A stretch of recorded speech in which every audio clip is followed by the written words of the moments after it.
Hi, and welcome back to Reflect Forward. I'm your host, Carrie Siggins, and I am so glad you're here today. I am excited to bring my guest, the one and only Kara Goldin.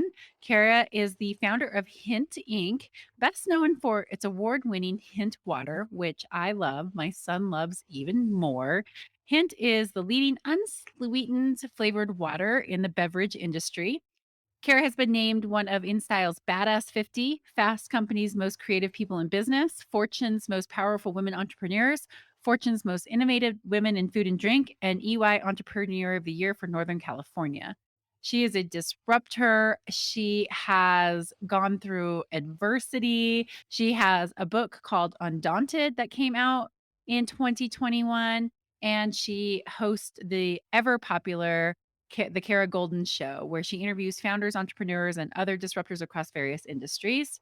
And I am so thrilled to bring you this interview. We talk about all kinds of interesting things about the beverage industry, about how we all get fooled into drinking unhealthy beverages like Diet Coke. She and I both had a Diet Coke addiction. She talks about how she built Hint, taking it from an idea in her kitchen to the multi-million dollar organization that it is now. And we talk about employee ownership because all Hint employees own a piece of the company, which is near and dear to my heart, being an employee owned company. So without further ado, I will bring you Kara Goldin. Hang tight and I'll be right back.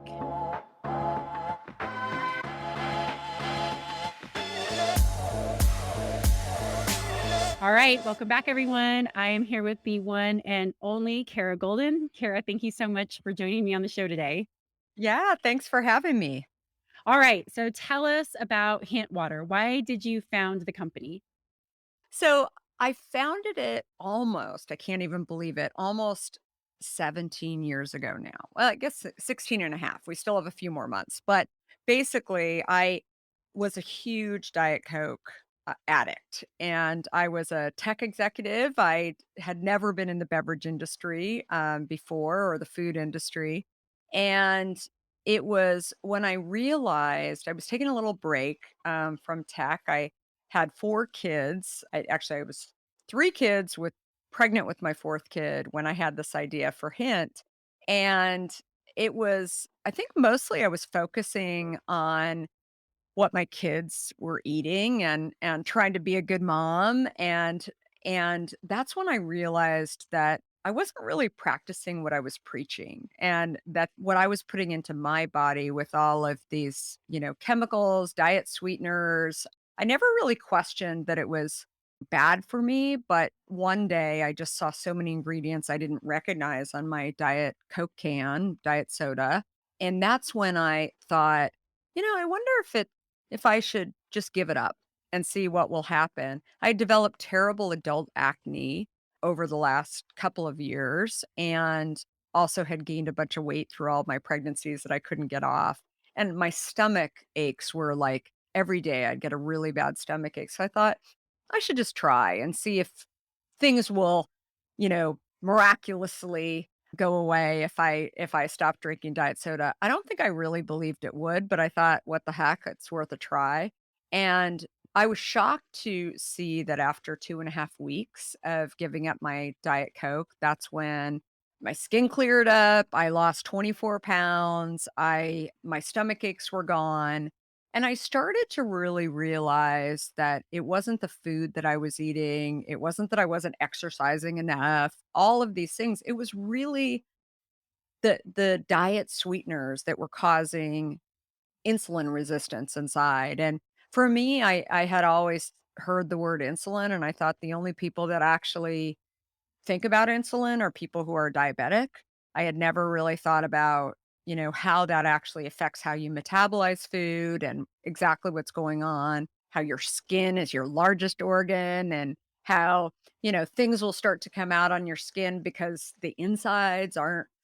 And again, this was 17 years ago, and not a lot of people were talking about this. I was never a nutritionist.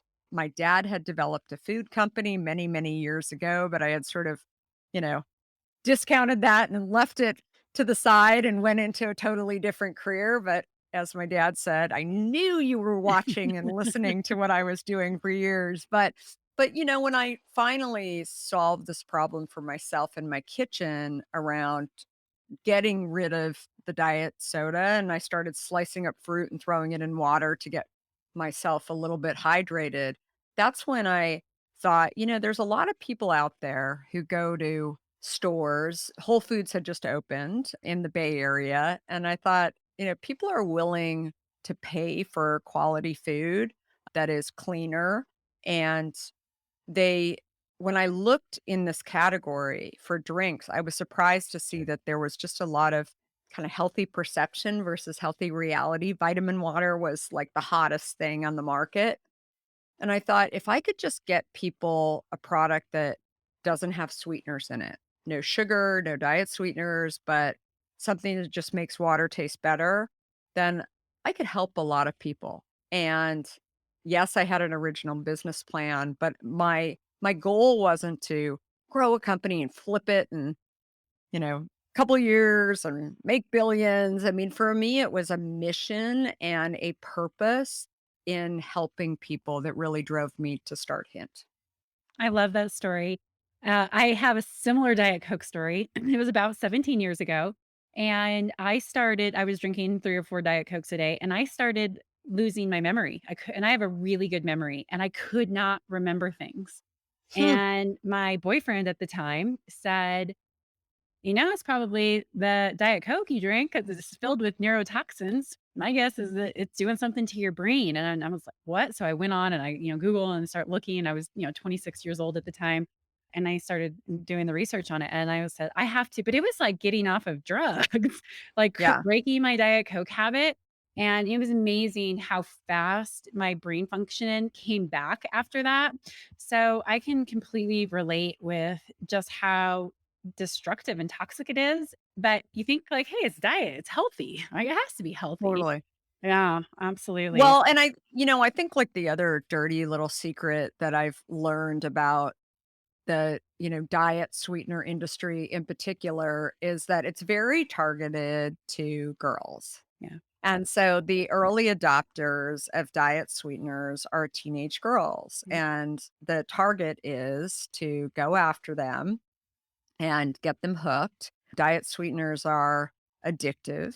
Anyone who says that they're not addictive has probably never had a few Diet Cokes a day because they're definitely addictive. You want to keep, I mean, to your point, when trying to get off of them, you get headaches, yeah, lots of stuff, you don't feel well, you're going through a true detox. And so I think that that's the thing that is probably the saddest and scariest thing that while, I think about the cigarette industry yeah, and that the cigarette industry definitely was, men and women. I don't know if it was more men than women, but my dad was even though he created a healthy food company, he was fooled by cigarettes and he started smoking cigarettes when he was 14 years old. He was given them by the military. They were trying to recruit high school kids into World War II and they gave him cigarettes and he was hooked for many, many years. And he used to say to me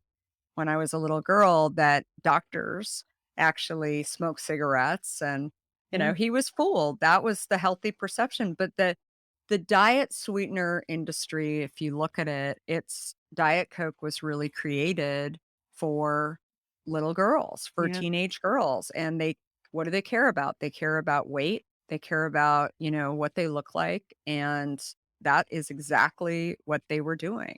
yeah, And so you get them hooked when they're teens, and then, they continue to move on through life, and hopefully they stay hooked on diet soda.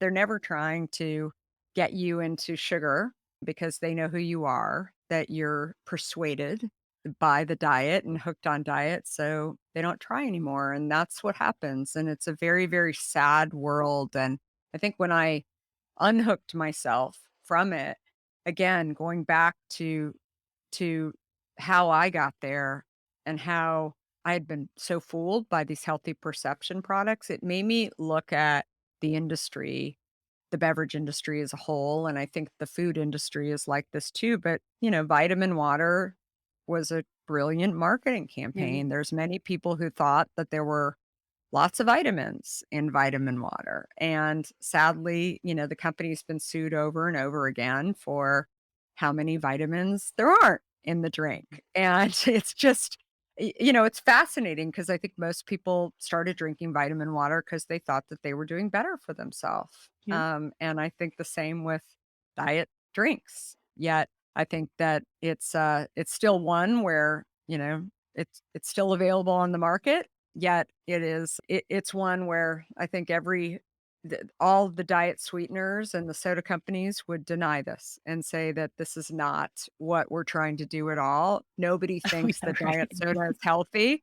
And, when Taylor Swift is up there, singing about Diet Coke, I mean, you don't think that there are people that think, "Oh gosh, Taylor drinks it, and so therefore I've gotta have it." Of course they do. And so I think it's definitely something that I think hint put a dent in the market to help people realize it. You and I were talking a little bit earlier about storytelling and Yeah. how, I've just shared my story over the years because people would say, "Why'd you leave tech? Why did you start this company? The industry's competitive." You know, Lots of different questions along the way. And I just thought if I actually start with my story of my why, that's what helps people to understand. And then they try the product. And here we are today. That's amazing. And that transition going from tech into what you call being an accidental entrepreneur, like what did you take with you? Like how did all of your previous experience in the tech and in the tech world prepare you or not prepare you for starting this company? It's so funny because even when I was starting Hint, I felt like so many people would ask me like, "How did you have the courage to start your own company?" Or "How did you make that jump from tech and originally media over to tech and then over to consumer products?" And I think for me, it really started with I always wanted to do something that I enjoyed. And maybe which is a little different from when people go and get a job. One of the stories that I share in my book Undaunted is that when I was on campus and in college, getting ready to graduate, there were plenty of people who came on campus to interview, but nothing really interested me. And so I thought, why would I show up to interview for a job that I wasn't really interested in getting? And people were like, "Well, how are you going to survive?" And I'm like, I don't know. I'll waitress, I'll do whatever until I figure out exactly what I'm gonna do, but I wanted to find something that I really, really enjoyed doing, and I've always been able to do that.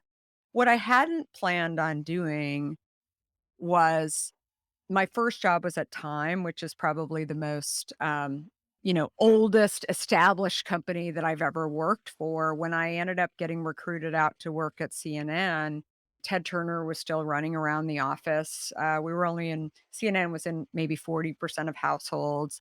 Ted was in his southern accent telling everybody, "We need 24-hour news." And some days we'd be like, "Yeah, we need 24-hour news." And other days we were like, I don't know. I mean, I don't know if this thing is gonna happen or not, but it's a lot of fun and it's fun watching it. So that was probably my first experience from a cultural standpoint, watching an entrepreneur create you kind of see the vision and the promise and the tenacity but then also know that it might not work out, but that's okay because it was fun to watch it and I got paid and, all that kind of stuff along the way. But you weren't really sure whether or not it was going to work, but you enjoyed watching it. And then when I moved from New York to Silicon Valley, I ended up wanting to work at Apple. I couldn't figure out how to get an interview at Apple, but I found this little startup that incubated inside of Apple. And I thought, I don't know, it sounds interesting. They're doing shopping. Who wouldn't want to work on shopping, right? At least in my view, I thought working on a platform for shopping where it's sort of like one of the original online malls. And I just reached out. I ended up getting a job with 5 guys at an office. They weren't in a garage, but pretty darn close. And so that was a place too where, we were building the plane while we were flying it, and it was when I went through an acquisition of that company to, another company called America Online that I realized that the 3rd entrepreneur that I had come in contact with, Steve Case, who I mean, we weren't even Steve wouldn't wanna admit this, but we weren't even, like, the leader in online services. I mean, we were probably, like, number 3 at that point when we got acquired, so CompuServe and this other company, Prodigy, were probably ahead of us, but again, like, watching somebody show you how you can kind of stay the course and eventually get ahead. Say the same messaging over and over and over again, create a great product, focus on what you can control, not what you can't control. All of those kind of lessons. I had no idea that I would be able to take all of that and then take a couple of years off, spend time with my young kids, and then figure out what I'm thinking about and if I can actually create a product out of it. People have said to me, "How did you have the courage to start your own company?" And I think if you go and work for as many, incredible, visionary, crazy leaders that I had worked for and how I studied so many as well along the way, that you think it might not work out, but it might, and it'd be so cool if you just can make if you can continue chipping away at the rock and seeing that you're making progress, and that was for me the mission behind it, that I thought, as long as I'm continuing to make traction, that's what I had seen over the years, that you have enough days where you're getting traction versus you're taking a few steps backwards. You're always gonna have those days where you're gonna take a few steps backwards, but I thought if I can be doing this, I'm gonna learn a lot. I'm gonna bring in a team. I'm gonna think about all the other situations that I've been in that have really helped me to become who I am today and just go for it. But sometimes I think if you overthink it too much, this is the problem that a lot of entrepreneurs have. They just don't do it, Yeah. right? You've gotta but I feel really lucky to have worked for a lot of, great entrepreneurs, and I think it gives you, if not some sort of blueprint for how companies are built, it also gives you confidence that you don't have to have everything figured Yep. out. You can make mistakes along the way. You can think that something's right one day, and then you figure out that it really wasn't right, and as long as you own it and you learn from that mistake, you can actually continue moving forward, and it's not game over in Yeah. some way. So all of these things I think were really, really important pieces that helped me to become the leader that I am today. Yeah, that resonates with me. I've never thought of myself as an entrepreneur. I'm a hired gun. 15 years in a CEO role that I took when I was 28. I had no idea what I was doing. I never had dreams of starting my own business. And really up until I think the last couple of years of getting that foundation and studying other leaders and surrounding myself with entrepreneurs. My husband's an entrepreneur, but he knew he was going to be one from the time he was a little boy. You start to see like, oh, I can do this. And I think that's really an interesting difference is that I think a lot of people think entrepreneurs as, okay, I had this idea and I started when I'm young and you're born that way. But really, most of us aren't. Most of us have to go out and get a bunch of experience and try things and watch and learn and then say, I actually can do that. And for the first time, I've said, I think I can actually be an entrepreneur. Whereas for many, many years, I just always thought, that's not me. I don't have those kinds of ideas. I can implement and put a strategy into place and go implement it and execute it really well. But how do I come up with that spark? And so your story so resonates because building up your throughout your career and then making that switch after, a couple of decades out there, grinding in corporate America, it's really inspiring. So thanks for sharing that aspect of it. Yeah, totally. And I think to your point, there's no one way or one place where entrepreneurs come from Yeah. either. I think there are entrepreneurs that maybe are born entrepreneurs. I think there's other entrepreneurs that, go and work for other people, as I did, that were starting companies.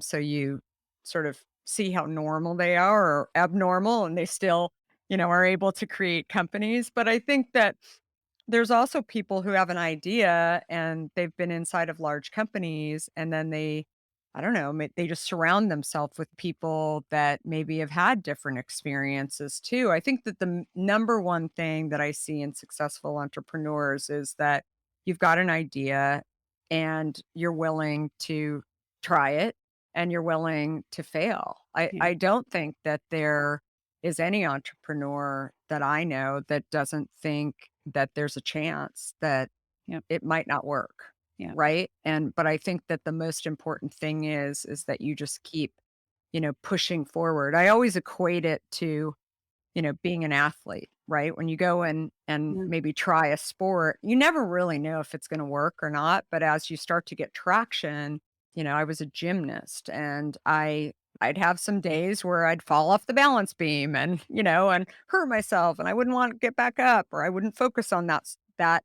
sport for a while or whatever. But I think after a while you start to find this connection, and you find, what you enjoy about it. And I think that the piece that I never really realized until I launched Hint was just by launching a product, less than $2 product, I could help a lot of people gain what they couldn't figure out how to get before. Yeah. So, and that really is the driving force behind me wanting to do what I've been doing for the last 16 and a half years, and that is to help people get healthy. Yeah. And we get notes from people daily on, you've helped. Thank you so much for developing this product. You've helped me get through chemotherapy. You've helped me lose weight. You've helped me maintain my blood sugar levels. You've helped me just drink more water, whatever it is along the way. And I think it's such a powerful thing to be working on a product that helps other people. And all of the companies that I had done previous to Hint were great in their own way, but I think that when you can actually impact an individual's health and actually help them, and these are people that you've never met before, but they'll actually go and purchase your product because it's going to help them, it's going to help their family. It's a really powerful thing. It's not just about, searching for a product or getting the news, or all those things are great. I'm not diminishing them, but it's a whole different level when you can actually help people in some way. Yeah. Well, and I can imagine that that flows through to all of the employees at Hint as well, where they feel like they're part of a bigger purpose as well, and making a big difference in people's livelihood in their lives, and the health of their lives and their family is a really big deal. So I can imagine that it just infiltrates through the company as well. So it's not just making improvements in your customers' lives, but also in your employees. It's definitely something, as from a cultural standpoint, we've created something that's pretty special, I think. And I think no matter what you're doing today, working for something that you believe in, that you're proud of, that you can get really excited behind it. I remember just one tiny little story. A couple of years ago, we did a Super Bowl ad, and, like, I thought it was really great because that's sort of like, the granddaddy of advertising and marketing. You sort of joke around like, "Maybe one day we'll do a Super Bowl ad," and we figured out how to make that happen, which is a whole other story, where we bought up a lot of the local markets. It wasn't in 100% of the country, but we bought up a lot of the local markets, and I think we're in 70% of the country. And what I didn't anticipate was how many employees were so proud Yeah. that they were working for a company. And my phone actually got hot from all the texts where people were seeing it. It was right before halftime, and friends and shareholders were texting me and saying, "Oh my gosh, I just saw, like, we're part of, like, a brand that's doing a Super Bowl ad. This is awesome," whatever.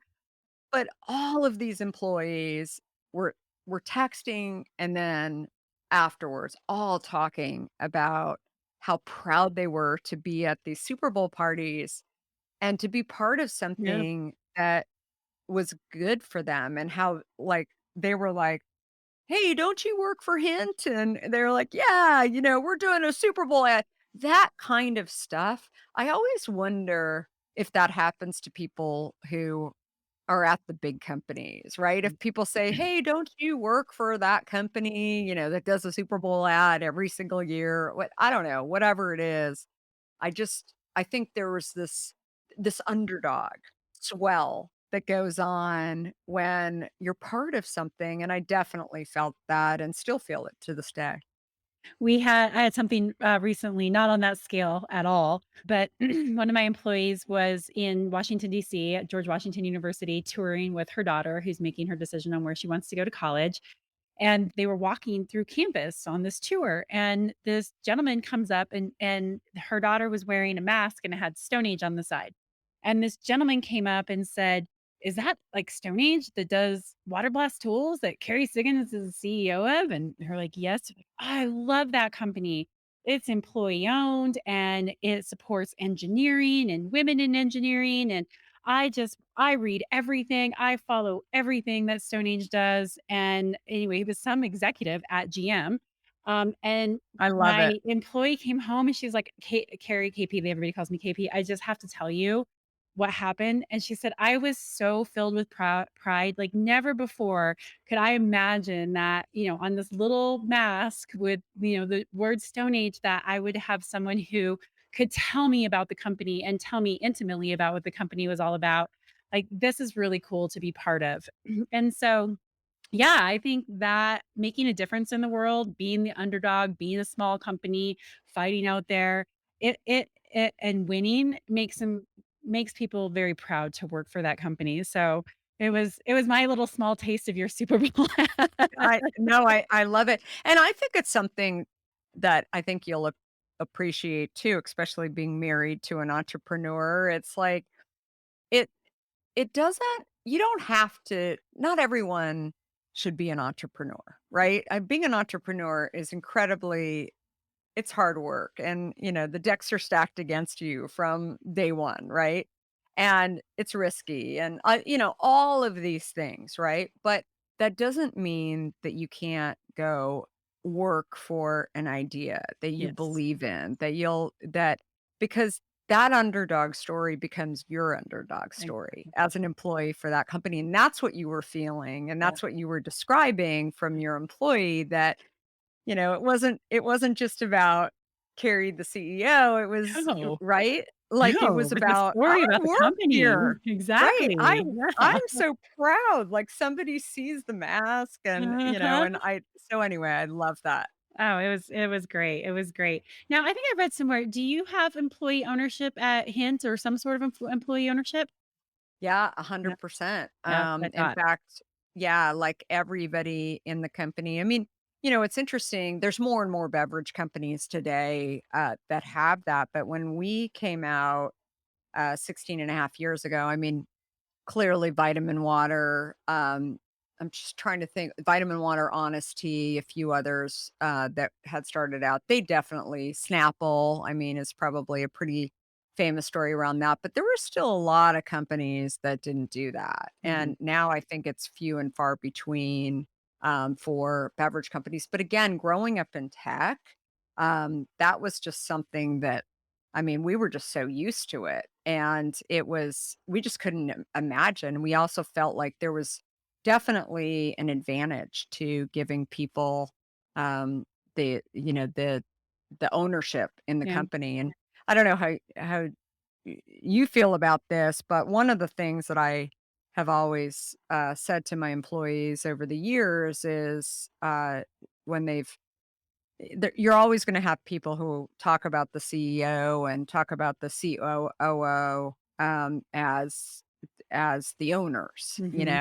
and I've always said, um, that's not like everyone's an owner, right? Around here. I mean, we have shareholders, we have employees. I mean, everybody's like, as long as you have equity in the company, your owners. And I think that that's a really, really important thing for people to remember. And sometimes, you hear that enough if you're an employee in a company that does have ownership and it starts to sink in. But if you're not really used to sort of And feeling like you're an owner in the company, it's sort of a foreign kind of feeling. And I think it's one that's really important. yeah, we do a lot of education around it. So we're an ESOP company, and a lot of people are like, "Well, what does that mean?"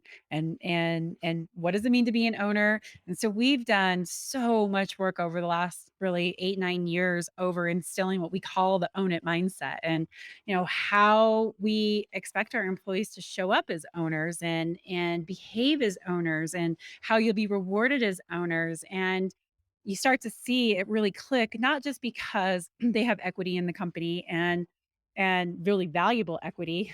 They're certainly creating a lot more wealth by being owners at StoneAge than they would be, just building out their 401k at another company. And but it more than that, it's the sense of being part of this bigger team with this bigger purpose, even though we're in like a completely unglamorous industrial cleaning, like, the dirtiest of the dirty world. But people are really proud of what we do because not only do they get to share in the success of the company, but they work with teammates who are just as committed as they are, which makes working better, and our products are out there saving lives, and that makes like this bigger purpose. And so this is a really unique culture, but it has taken so much education around what does it mean to be an owner and why does this matter, not just in the short term but in the long term as well. I totally agree. Yeah, yeah, that's wonderful. And so did you do a formal are you did you do your employee ownership through like stock options, stock grant, things like that, or do you have some other kind of formal program? I'm curious. Options, Yeah, yeah, yeah. yeah, Mhm. so and again, like, yeah, vests over 4 Yep. years, which is pretty standard, at least in Silicon Yes. Valley, and I'm not sure outside of Silicon Valley, but I think that's pretty Yeah, standard, definitely. and, we have people who have worked in the company for many, many years, Yeah. we just had a bowling, outing, right before the holidays, and, it was fun to see. We had somebody who's worked for us for 15 years and, lots of people who have worked and they keep continuing to see the company go to next levels. It's very, very exciting. I love that. I love that. All right. Well, that's a good segue into what's coming next for you. Would you mind sharing a little bit about what you've really learned throughout this whole process? I think more than anything, what I've learned is that being the founder of a company and watching it go from 0 to getting that first bottle on the shelf and continuing to grow it to, where we are today of, a quarter of $1 billion company is, it's daunting, like, in many ways to look back on it and sort of see, wow. I mean, do you remember I'm sure you have the same situation where, whether you're a founder or not a founder, I mean, you just watch where you've got these hurdles Yeah. where, you definitely are, you didn't know whether or not you were gonna be able to go through, certain things. Maybe you learned lessons about putting too many of your eggs in one basket. You learned about what happens to employees when they leave. Like I mentioned before, they rarely go to a sugary company. Like how just you've had impact on someone's journey. You've created, in our case, we not only created a company and a new product, but also an entirely new category in the beverage industry called unsweetened flavored water. And, being able to see how that's affected just the industry as a whole, people as a whole, what people care about. And I think also just thinking through even things like delivery of product and not accepting the fact that the only place where people are going to receive products is to be on shelves in stores. We still to this day have one of the largest direct to consumer businesses in the beverage industry that goes direct from drinkhint.com. How having a product in online through Amazon, but also having it through drinkhint.com and being able to be successful on both platforms actually leads other beverage companies and food companies and consumer companies to say, "Hey, Hint is doing it, so maybe we should do that too." So, it's an exciting time. I probably have the most fun listening to consumers who can go back through memory lane with me and remember how things were so different and how it was just an idea. Maybe to some extent I feel like an Elon Musk when he was starting the electric cars, or Steve Jobs when he's thinking about how to make a different computer and focusing on different types of things. And so I think making change and disrupting in a way and having that vision isn't always easy, right? There's always going to be doubts along the way from yourself or others that you're gonna be able to do what you're gonna be able to do, but I think that the most important thing is figuring out how to move forward, how to continue to grow, how to support your people, your shareholders, the company, and then I'm a huge believer that the rest gets figured out. Yeah. Yeah. It sounds like you've been doing some reflecting forward. The name of this For podcast. sure. Well, and that's what I've been doing my whole life Yeah. trying to figure out what do I want going forward, and what lessons have I learned along Yeah. the way? Because I also think that sometimes you're in a really hard situation where you're trying to figure stuff out along the way. And I think that the most important thing in those situations, for me, it's not sort of forgetting about the past at all. Instead, what I find is if you focus on how to move forward and learn lessons from the past and figure out how those things play into what you want to do going forward, that's how things get resolved. Yeah. Yeah. I'm a huge believer that your past shapes who you are today, but it doesn't have to define who you are in the future. And so if you can Totally. blend those two things together, then you can overcome, any hardship, any adversity, but it doesn't mean it's not hard work. It doesn't mean that it doesn't hurt along the way, but it doesn't have to define your future. So true. I Yeah. I totally agree. Yeah. All right. Well, we need to wrap things up. So how can people find you, Kara? Yeah, so I'm all over social at Kara Goldin with an I, and I just wrote a book, as you mentioned, called Undaunted. It came out a year ago. It's Wall Street Journal bestseller, really about my journey and not only growing Hint, but also on getting over hard, challenging times. So hopefully, whether you're an entrepreneur or whether you're somebody that is just really trying to think about being an entrepreneur or get through challenging times or whatever that is, hopefully you'll gain some insight and inspiration from it. And hopefully you'll also reach out to me and connect with me on social as well. Wonderful. Well, I didn't know about Hint until I read your book. It came across, I can't remember where I was, like somewhere on Amazon, I'm sure. And I was like, huh, that's interesting. And I knew you were a YPO member like me. And so I always try to Yeah. support YPO members and read YPO members' books. And I'm in the process of publishing my first book. So it's always good to read from other CEOs. Yay. And that's how I learned about Hint, and so then I went and got some, and I was like, "This is fantastic," and now it's all my son will drink, and my dog has your stuffy Hint stuffy toy, and it's his favorite toy. I Yay. think I sent you a picture a while back with, I love with it. with it in his mouth. So it's a fantastic book, and I think really inspiring to hear all of the things that you overcame to get Hint to where it is today. So congratulations on all Thank that you hard so work. much. Yeah, Thank you. Well, thanks absolutely. everyone for listening. All right, hang tight, everyone. I'll be right back.